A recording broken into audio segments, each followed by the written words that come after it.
के लिए वो वहां से आए।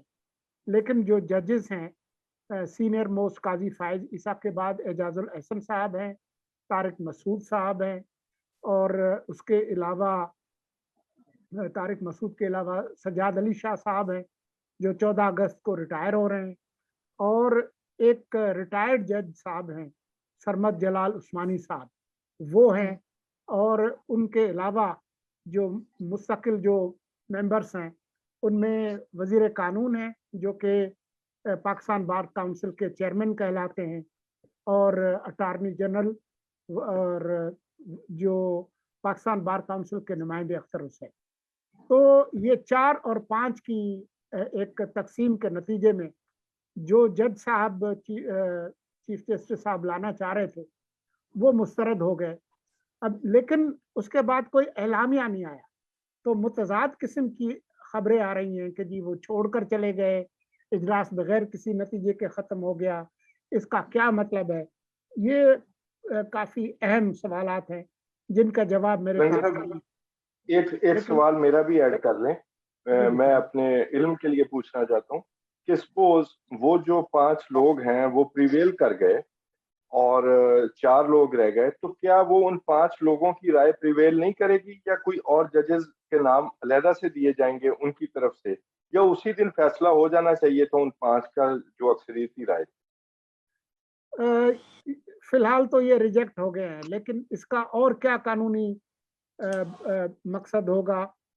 मेरे ख्याल में असद तूर आ गए हैं, वो कोर्ट को ज्यादा कवर करते हैं, उनको गालिबन ज्यादा इल्म हो कि इसका क्या मतलब है।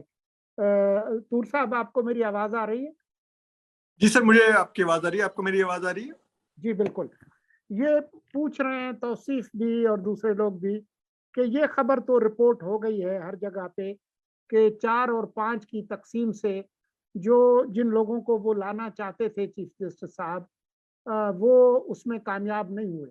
लेकिन उसके बाद क्या हुआ, अब इसका क्या होगा? क्या कोई प्रेस रिलीज वगैरह तो हमने नहीं देखा, शायद आती भी नहीं है।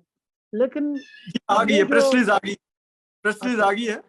अच्छा बताइए और सर। जाहिर ऐसा लग रहा है कि ये नामों की रिजेक्शन पर हम पाकिस्तान की अदलिया एक बहुत बड़े बहरान की तरफ बढ़ गई है, क्योंकि बहुत धमाका खेज प्रेस रिलीज है, और उससे धमाका खेज उस प्रेस रिलीज की तरदीदी खत जो जस्टिस काजी फायज ईसा ने भी विद इन मिनट्स लिख मारा है। जो सुप्रीम कोर्ट है, मैंने इस पर एक वीलॉग भी किया है कि किस तरह से इजलास खत्म हुआ कि 5 वोटों ने जब रिजेक्ट कर दिया इन नामों को, और एक नाम पे उन्होंने मौखर किया जो पेशावर हाईकोर्ट के चीफ जस्टिस थे। तो जब ये हो रहा था तो एकदम मौजूद चीफ जस्टिस उमर अता बंदयाल वो इजलास छोड़कर उठकर चले गए, और उन्होंने कहा कि मैं एक नाम ठीक है रिजेक्ट और 4 नामों को डेफर कर रहा हूं, हालांकि 4 नाम मुस्तरद हुए थे। और उन्होंने ये अजीबोगरीब बात की, और उनके पीछे पीछे जस्टिस एजाजुल एहसन भी उठकर चले गए। और उसके बाद फिर ये हुआ कि अभी कुछ देर पहले प्रेस रिलीज जारी की सुप्रीम कोर्ट ऑफ पाकिस्तान ने, जिसमें उन्होंने कहा कि चीफ जस्टिस ऑफ पाकिस्तान ने जस्टिस सरमद जलाल उस्मानी और मौजूद जस्टिस एजाजुल एहसन और मौजूद जस्टिस सजाद अली शाह के कहने पर इन नामों पर गौर को मौखर कर दिया। यानी कि वो ये कह रहे हैं ये नाम नहीं रिजेक्ट हुए। और उसके ऊपर फिर जस्टिस काजी फायज ईसा ने जो खत लिखा, जिसमें उन्होंने तफसील से बयान किया कि क्या क्या उस इजलास में हुआ, जो कि मेरे बाय द वे वीलॉग में ऑलरेडी आ चुका था। उन्होंने कहा कि 4 जजेस को, लाहौर हाई कोर्ट के जूनियर जज को, सिंध हाई कोर्ट के तीनों जूनियर जजेस को मैंने, यानी कि जस्टिस काजी फायज ईसा ने, along Justice Sardar Tariq Masood, attorney general Ashtar Ausaf, law minister Azam retired, Pakistan bar council के नुमाइंदे अख्तर हुसैन के साथ रिजेक्ट किया। और गैर मामूली ये हुआ कि ये पहली दफा हुआ कि चीफ जस्टिस ऑफ पाकिस्तान, जो चेयरमैन है इस जुडिशियल कमीशन ऑफ पाकिस्तान के, उन्होंने ऑर्डर डिक्टेट नहीं करवाया और वो कमरा छोड़कर चले गए। और क्योंकि जो जेसीपी के, जो जुडिशियल कमीशन ऑफ पाकिस्तान के जो वो है सेक्रेटरी, वो छुट्टी पर थे, तो एडिशनल रजिस्ट्रार उनकी जगह सेक्रेटरी के फराइज सर अंजाम देते हुए मिनट्स ऑफ मीटिंग नोट कर रहे थे, तो मैं मुतालबा करता हूं कि मिस रिपोर्टिंग से बचने के लिए फौरी तौर पे वो मिनट्स ऑफ मीटिंग जारी करवाए जाएं। तो इसके बाद अगर ऐसा हो गया है कि मोअज़्ज़िज़ चीफ जस्टिस उमर ता बंदयाल अगर नहीं मान रहे कि जजेस रिजेक्ट हुए हैं और वो मिनट्स ऑफ मीटिंग के भी बरक्स कुछ और कह रहे हैं, जबकि ये 5 मेंबरान जुडिशल कमीशन ऑफ पाकिस्तान के कुछ और कह रहे होंगे, तो डेफिनेटली ये कितनी embarrassing situation supreme court of Pakistan के लिए क्रिएट हो जाएगी, एक अदालती बहरान पैदा हो जाएगा इसके ऊपर। तो ये बड़ी ही एक जिसे कहते हैं मेरे लिहाज से तो एक बड़ी खौफनाक पेशरफ्त हुई है सुप्रीम कोर्ट ऑफ पाकिस्तान में। दली तूर की तरफ असद, जो आपने कहा कि ये बड़ी एक बहरान का सा आलम हो चुका है, अब ये बताइए कि अब आगे क्या स्टेप्स होंगे। ये जो नाम, अब इसके ऊपर एक कंट्रोवर्सी भी स्टार्ट हो गई है, लेकिन जाहिर बात है ये नॉमिनीज जो हैं ये एलिवेट तो नहीं होंगे। अब अगले राउंड में दोबारा से नाम आएंगे और अगला इजलास होगा। और इसमें एक मेरा सवाल भी शामिल कर लीजिए कि ये जितनी भी नामजदगियां होती हैं और तैनातियां होती हैं, इसमें जो नॉमिनेट करने का या अख्तियार है वो सिर्फ चीफ जस्टिस के पास होता है।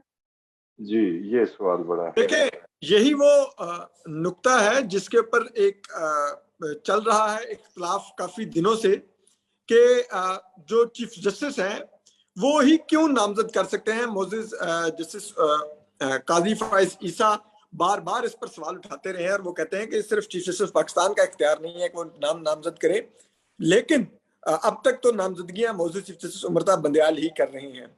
और अगर आप देखें तो जो वैसे तो होता है कि अगर नाम रिजेक्ट हो जाए तो वो नाम दोबारा जुडिशल कमीशन ऑफ पाकिस्तान के इजलास में नहीं पेश हो सकता, नया नाम तजवीज़ करना पड़ता है आपको।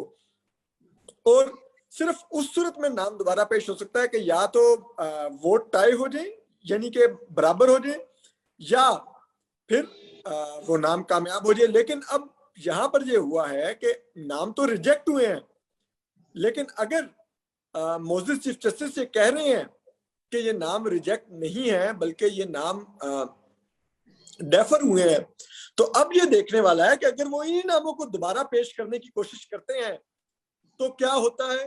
क्या जुडिशल कमीशन ऑफ पाकिस्तान के मेंबरान ये कबूल करेंगे कि इन्हीं नामों को दोबारा पेश करने की इजाजत दी जाए जिनको मुस्तरद कर चुके हैं, या फिर ये भी लगता है कि हो सकता है चीफ जस्टिस पाकिस्तान को जिस किस्म की सुबकी का सामना करना पड़ा है कि उनके अपने घर के अंदर वो मेजॉरिटी लूज कर बैठे, उनको शिकस्त का सामना करना पड़ा, तो उससे बचने के लिए शायद उन्होंने मौखर का वर्ड करके इस्तेमाल प्रेस रिलीज जारी करवाई है। और शायद हो सकता है फिर वो अगले मरले में कह दें कि ठीक है, नाम ना सिर्फ मैंने इजलास मौखर किया बल्कि ये नाम भी मैंने अब हटा के कोई नए नाम पेश कर रहा हूं। तो अब देखते हैं ये क्या होता है। लेकिन आज की रात की हद तक तो हमें वाज़े नजर आ रहा है कि एक स्टैंड ऑफ हो गया है सुप्रीम कोर्ट में। जुडिशल कमीशन ऑफ पाकिस्तान के 5 मेंबरान और 4 मेंबरान में इस वक्त एक स्टैंड ऑफ हो गया है। जी तो साहब, आप कंफर्म कर सकते हैं कि चीफ जस्टिस ने ये शऊरी तौर पर डेफर किया है या गैर शऊरी तौर पर? देखें, जो कुछ नजर आ रहा है उसमें तो सब कुछ शऊरी ही नजर आ रहा है। नाम उनके सामने रिजेक्ट हुए और वो ऑर्डर डिक्टेट करवाए बगैर एब्रप्टली उठकर और जुडिशल कमीशन ऑफ पाकिस्तान का कमरा छोड़कर निकल गए और निकलते हुए कह गए कि ठीक है, 1 नाम रिजेक्ट और 4 नाम डेफर, जबकि ऐसा हकीकत में नहीं था। और उनके पीछे उनके जो दोस्त भी हैं जस्टिस एजाजुल हसन, वो भी उसी तरह उठे और उनके पीछे उठकर निकल गए। और उसके बाद फिर अब प्रेस रिलीज में भी उन्होंने कह दिया कि जी 5 के 5 नाम डेफर कर दिए मैंने। और जबकि कहते हैं कि उस वक्त जुडिशल कमीशन पाकिस्तान के इजलास में जब ये लोग गए निकल के जिस अंदाज में गए, तो जैसे सरमद जलाल उस्मानी सबसे पहले बोले गए, तो बहुत ही अफसोसनाक हुआ है जिस अंदाज में ये हुआ है, ये कभी इस तरह से नहीं हुआ। और जिससे पर उनसे बाकी जुडिशल कमीशन ऑफ पाकिस्तान के मेंबरान ने भी इत्तेफाक किया। और ये उस वक्त हुआ जब आखिरी मेंबर जस्टिस काजी फाइज ईसा रिजेक्शन का वोट देने के बाद रिजेक्शन के रीजंस बयान कर रहे थे, तो उसी वक्त जस्टिस मोअज़्ज़िज़ जस्टिस उमर ता बंदयाल उठे और उठ के उन्होंने इजलास खत्म होने का ऐलान कर दिया। और ये बताइए कि 14 अगस्त के बाद इससे वाज़ेह हो जाती है, वो जो बीमारी कल से डायग्नोज हुई थी जिस पे बात हो रही थी कि वो खुद को ही सुप्रीम कोर्ट समझते हैं। तो ये अच्छा था कि थोड़ा सा एक्सप्लेन हुआ कि वो आप अकेले सुप्रीम कोर्ट नहीं है, लेकिन असद बात करें, लेकिन मेरा ख्याल है कि एक थोड़ी सी जो गलती है हमारी सियासी जमातों के ऊपर भी, देखिए जब सेठ वकार को इग्नोर किया गया, उन्होंने चाराजोई की कोशिश भी की, तो हम खामोश रहती हैं हमारी सियासी जमातें जब तक कि इनकी अपनी गर्दन की फंसती नहीं है ना, तब तक इनको सीनियरिटी का उसूल, कैसे होनी चाहिए तकर्रियां, कौन करेगा, जुडिशियल कमीशन कैसे बनेगा, तो उस वक्त तक इनको ख्याल नहीं आता। और आप बिल्कुल। देखिए एक एक इदारे में जो कुछ हो रहा है, जितनी मोनोपली है, जो इजारादारी है, और जो अब सियासतदानों को मार पिट रही है, अभी भी ये अगर ना सीखें तो ये अफसोस का ही मुकाम होगा। सॉरी, आप कंटिन्यू कीजिए। मुझे बस नहीं, मैं जी बस आखिरी, क्योंकि असद को जाना, असद ने अपने काम शाम करने होंगे, तो मैं ये चाहता हूं कि 14 अगस्त के बाद जो अगला कमीशन बनेगा, असद, उसकी कॉम्पोजिशन क्या होगी? देखिए, अगर 14 अगस्त के बाद कमीशन बनता है तो उसमें मोजेस जस्टिस मंसूर अली शाह शामिल हो चुके होंगे, और जस्टिस सजाद अली शाह जो इस वक्त चीफ जस्टिस के साथ थे और उन्होंने इन 5 नॉमिनीज के हक में वोट दिया, वो रिटायर हो चुके होंगे। और इस इजलास की एक गैर मामूली बात यह भी थी कि जो जाहिर करती है कि मोजेस चीफ जस्टिस उमर अताब बंदयाल को बज़ाहिर जस्टिस मंसूर अली शाह पर एतमाद नहीं है कि वो उनके नॉमिनीज के हक में वोट देंगे, इसीलिए उन्होंने जस्टिस सजाद अली शाह के रिटायर होने से कबल ही उनका भी जो रिप्लेसमेंट थी वो भी इसी इजलास से वो नाम जिसे कहते हैं एलिवेट करवाने की कोशिश कर रहे थे। तो लेकिन असद, वो तो इसलिए भी है ना कि वैक्यूम नहीं रह सकता। अच्छी बात है, कोई रिटायर हो रहा है, उसमें हर चीज में कंसिडरेशन तलाश करनी चाहिए ना। मगर 5वें नंबर के बंदे, 5वें 8 नंबर के से तो बंदे को रजा कर भाई रहे हैं एक ना, वैक्यूम मौजूद था 4 जजेस का। हाँ, ठीक है, ठीक।